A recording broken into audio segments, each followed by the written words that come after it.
I have a mother who lives alone. Contemplating her circumstances, I approached my husband about the idea of living closer to my mother's house. However, he flatly retorted, "We are not moving near your mother's house. We should live with my parents instead." I was shocked. He just disregarded my feelings and tried to impose his will. With a deep sense of frustration, I decided to take matters into my own hands. My name is Isabella. I'm 30 years old. I live with my husband, Mark, and our 2-month-old son, Chris. Mark and I work at the same company. Although we are in different departments, we often work together on projects, and we share a number of acquaintances. We had a grand wedding celebration with our colleagues, and I was determined to make our married life a happy one. Initially, Mark and I lived in his apartment. However, as it was quite cramped, we decided to move. We wanted to have a child eventually, so we agreed to move into a larger apartment and consider buying a house later on. Casually browsing property listings on my smartphone, I started a conversation with Mark. "I don't want to quit my job even after we have a child," I said. Mark responded with a smile. "You love your work, Isabella. You should do what you like." "But it seems that the competition for daycare spots is pretty high. We have to think about that too if I'm planning to return to work." "Well, I guess you're right. We'll figure it out somehow," Mark nonchalantly replied, fiddling with his smartphone. I then decided to bring up an idea that I had been contemplating for a while. "You know, there's something I've been wanting to talk about," I began. "Oh? What is it?" he asked. "I'd like us to live closer to my mother's house, just in case something happens." "Why would we do that?" he inquired. "Well, you know my father passed away a few years ago, so my mother is living alone now. I want to be able to rush over if something happens." "Your mother seems fine. There's no need to worry about that now." "Well, yes, but I think it's better to have someone close by who can support us when we have a child." His response was noticeably reluctant. I tried to persuade him further. "If it's just the two of us raising the child, it could be quite difficult, right? If my mom is nearby, I believe it'll ease your burden," I insisted. "Nah, I can't do that," he countered. "What?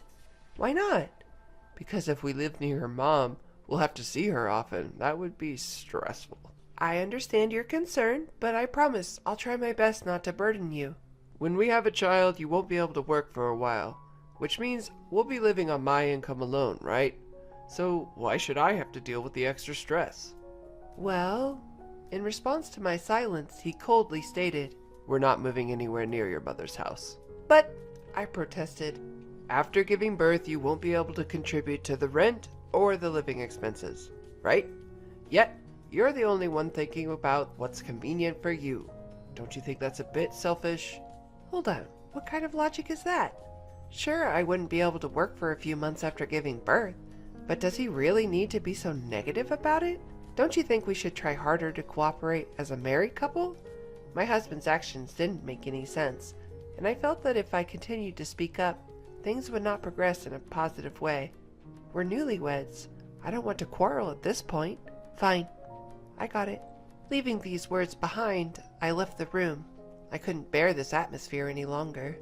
Eventually, I gave up on living near my mother's home and decided to settle in an area close to both of our workplaces. After moving, work and our marital relationship were going fairly well, and we were leading relatively peaceful days. One day, I found out I was pregnant. My work was going well, so I felt a little guilty, but my child was my top priority. Taking handovers into account, I worked up until the last possible moment before my family leave. Since I had more free time after starting my family leave, I started visiting my mother more often. My husband Mark was coming home past midnight almost every day due to overtime work. If things continued this way, I would undoubtedly have to single-handedly raise our child after giving birth. As it would be my first child, everything was new to me and I felt a lot of anxiety. One day, I was visiting my mother at home and I blurted out my real feelings to her. "Mom, I'm really looking forward to the baby coming, but I'm also very anxious." "What's wrong, Isabella? That's not like you. You have Mark, don't you?" Mark seems busy with work, and when I asked him to take care of our baby together after giving birth, he yelled at me, saying, "How can I, a man, do that?" As I explained, my voice trembled and my mother looked worried. I decided to express my feelings clearly to my mother. "Hey, Mom, can I come back here for a while after the baby is born?" "Well," my mother tilted her head and thought for a moment. "It's going to be tough at first, and it would be a bit of a hassle for me to commute to your place every day. I would be grateful if you could come over to our house, Isabella." "Really? Can I stay?" "Of course. I'd be happy to spend time with my grandchild, and nothing would make me happier than being able to support my daughter." "Thank you, Mom. I'll talk to Mark about it when I get home today." By revealing my anxiety to my mother, my heart felt significantly lighter. Right, I should talk to Mark properly. As a couple, we need to consider our child's future carefully. That night, I talked to Mark about the situation with my mother. However, his reaction was not what I was hoping for. What? Go back to your parents' house? You must be kidding. "I'm serious." I lean forward, trying to convince my husband. "I'm nervous because it's my first time, and I need to rest for a month after giving birth. I don't think I'll be able to do the housework. That's why I want to go back to my mother's house for a while." "That's ridiculous. Who's gonna cook for me? Who's gonna do the laundry?" Can't you manage on your own for just a little while, Mark?" Huh?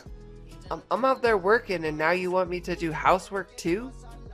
You're a monster.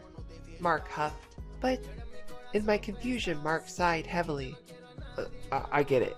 I should help out, right? "Huh? Help out?" That's what I'm saying. I'll assist with childcare. I'll handle the chores and childcare for the first month after birth, okay? That way, there's no need for you to go back to your mother's home, right? "Well, I guess so." Okay, then it's settled. I'll help out. This discussion's over. I understand. I wasn't entirely convinced, but the best thing for our family would be if we could work together to raise our child. I felt some apprehension, but I decided to trust Mark's words. I gave up the idea of going back to my mother's home and called my mom to explain the situation. "I see. I was looking forward to your visit, so it's a bit disappointing. But it's a good thing, right? Mark said he'll help, hasn't he?" "That's true, but I thought it would be more reassuring with you, Mom, given your experience with childcare." "Oh, there are plenty of couples who take on everything from the start without returning home. You should take advantage of Mark's support and try your best together." "Okay, I understand." As I was about to hang up, my mother stopped me. "Oh, and what's up? Always tell me when something happens. I'm always on your side, Isabella." "Thanks, Mom. I'll try my best with Mark." I needed to work hard to keep from worrying my mom, and so I resolved to take on childcare with my husband. A few days later, our first son was born, and the tumultuous life of parenting began. As promised, Mark did help out, albeit in a limited way. His involvement amounted to doing some light shopping after work and taking out the garbage, tasks I had managed. However, Mark was stubbornly hands-off when it came to childcare. He had never changed a diaper or even made a bottle. I was tired from the unfamiliarity of childcare and had no energy to complain. This kind of parenting life continued for about 2 months. One evening, after putting our son to bed and returning to the living room, Mark arrived home. "I'm home." "Welcome home. I'll start making dinner, so just wait a bit." "What? At least keep something ready to heat up. You're not good at managing things, are you?" "Well, what can I do? Our little Chris just fell asleep." It's been 2 months and you still can't get him to sleep properly? Never mind. I'll go take a bath first. Have dinner ready by the time I'm out. With that, Mark left the room. What was that about? Who does he think he is? Why does he demand perfection from me when he doesn't contribute to childcare at all? My irritation built, and I wanted to throw something, but I couldn't wake up Chris, who had just fallen asleep.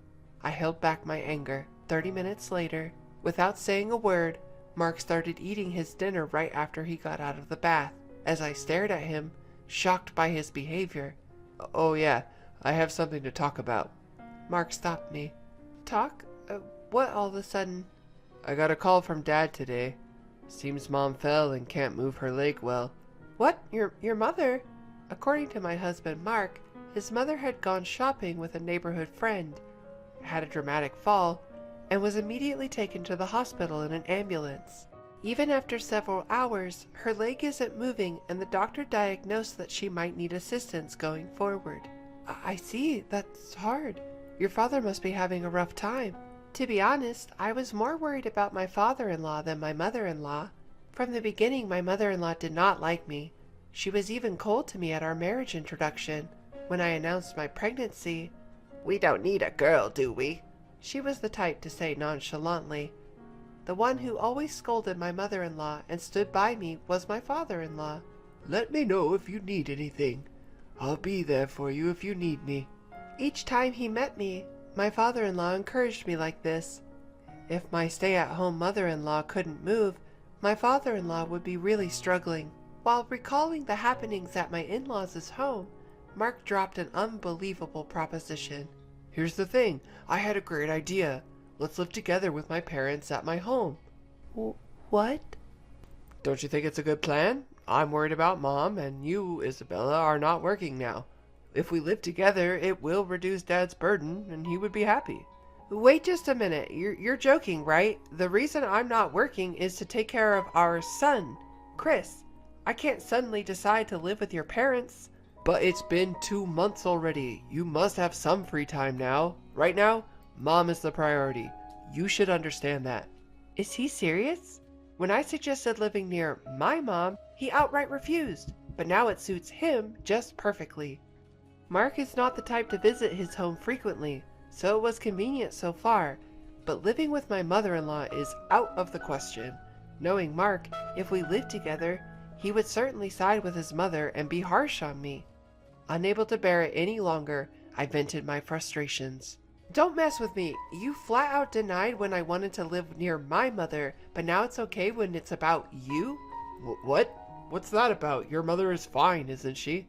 But, unlike your house, my mom lives alone. What if something happens? You're not considering my anxieties, are you? Shut up. Listen here. You married me and became my wife. You should stop arguing and listen to what I say. At that moment, any residual affection I had for my husband vanished instantly. He doesn't consider my feelings, let alone seeing me as an equal. I cannot continue a marital relationship with him. Seeing my silence, Mark probably thought I had agreed and dropped this line. "Anyway, it's decided that we're going to live together. We're moving as soon as possible, so get the stuff packed by tomorrow." I understand. "You should have just obediently listened to me from the start." With that, Mark left for the bedroom without even clearing the dinner dishes. The next day, once Mark left for work, I packed the minimum necessary stuff and left the house. Of course, just for me and my son. When I returned to my mother's house with my son, my mother was initially shocked, but accepted our situation once I explained. As he returned home from work, my husband, Mark, called after realizing that my son and I were not there. "Hey, where are you right now?" At my mother's place, Mark. "What? What the heck are you doing without my permission? Get back here right now." Well, our son's already asleep, and it's late. So no. Besides, I'm not planning on returning. "What the—" Mark yelled at me over the phone, something that was rare for me to oppose him. "Listen here, if you don't come back right now, we're getting a divorce. You got it?" A divorce? "That's right. Didn't I tell you? I'm moving to my parents' house. If we divorce now, you'll be jobless. That's gonna be a problem for you, huh?" I couldn't see his face, but I could tell from his tone of voice that he was smirking. To him, I responded coldly. I don't see that as a problem. "What?" I have no objections to the divorce, so please send the divorce papers to the court. What are you saying? You're the one who's going to be in trouble if we get a divorce." Maybe he thought that if he provoked me with a blaming tone, I would listen to him. I was thoroughly disgusted by his naive thinking. If you want to move to your parents' house, go ahead. I won't. "What? You think you could just do that?" I don't need your permission. After all, we're getting a divorce. Why should I listen to what a stranger has to say? Who do you think you are talking like that?" My patience with Mark, who still looked down on me, had reached its limit. Enough is enough. Who the hell do you think you are? How much more do you have to belittle someone before you're satisfied? I didn't get married to become your slave. Stop treating women like they're stupid. What's going on? Isabella, calm down. Calm down? I can't keep quiet after being belittled this much. If we can't support each other as a couple, then I don't need a man like you. Divorce? I'd be more than happy to. Live by yourself at your parents' house. Never involve me again. With that, I hung up the phone. Mark kept calling persistently, but I ignored all of them. Then he started to send me disturbingly affectionate texts. Isabella, I can't live without you. You don't have to live with my parents. Please come back. I understand. Let's live with your mother, just the three of us. 1 month later, his love messages abruptly stopped, and he unexpectedly agreed to the divorce. It was all thanks to my father-in-law. When Mark complained about the situation to him, he ended up getting scolded instead. Listen, Mark, you can't just impose the idea of living together on someone. But Dad! Oh, shut up. You need to learn more about the world, and that's why Isabella left you. It's pitiful. My stern father-in-law, after scolding my husband, instructed him to proceed with the divorce. My husband, unable to defy his father, grudgingly agreed to the divorce. I filed the divorce papers that were mailed to us, and we were officially no longer a couple. Afterwards, I received an apology from my father-in-law. Isabella, I'm truly sorry. My foolish son must have caused you trouble, hasn't he? It's all right, sir. It's all water under the bridge now. Live your life your way, Isabella, and thank you for everything. I can't express enough the gratitude to my father-in-law, who has shown nothing but respect until the end. The woman I am today is thanks to him. As for me, I'm in the thick of it, juggling work and motherhood as a single mom. With help from my mother, I strive daily to become a better mother for my son. Being married and being a couple doesn't guarantee happiness. I don't need a husband to be happy. Just having my beloved son and mother by my side is more than enough for me.